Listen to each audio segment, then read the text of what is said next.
بسم اللہ الرحمن الرحیم۔ حضرت عیسیٰ علیہ السلام کی ولادت۔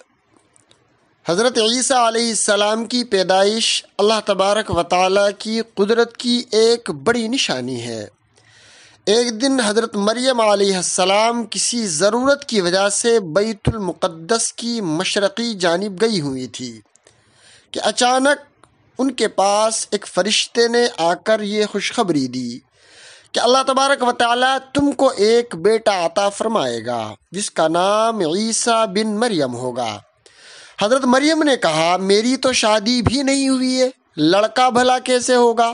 فرشتے نے کہا اللہ تبارک و تعالیٰ کا ایسا ہی فیصلہ ہے اور یہ اللہ کے لیے آسان ہے۔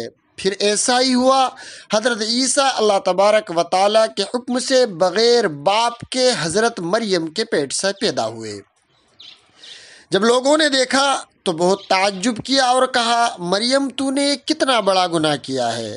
حضرت مریم نے کوئی جواب نہیں دیا بلکہ بچے کی طرف یعنی حضرت عیسیٰ علیہ السلام کی طرف اشارہ کیا۔ حضرت عیسیٰ علیہ السلام یعنی بچہ بول پڑا میں اللہ تبارک و تعالیٰ کا بندہ ہوں، اس نے مجھے کتاب دی ہے اور نبی بنایا ہے اور مجھے حکم دیا ہے کہ جب تک میں زندہ رہوں نماز پڑھتا رہوں اور زکوٰۃ ادا کرتا رہوں۔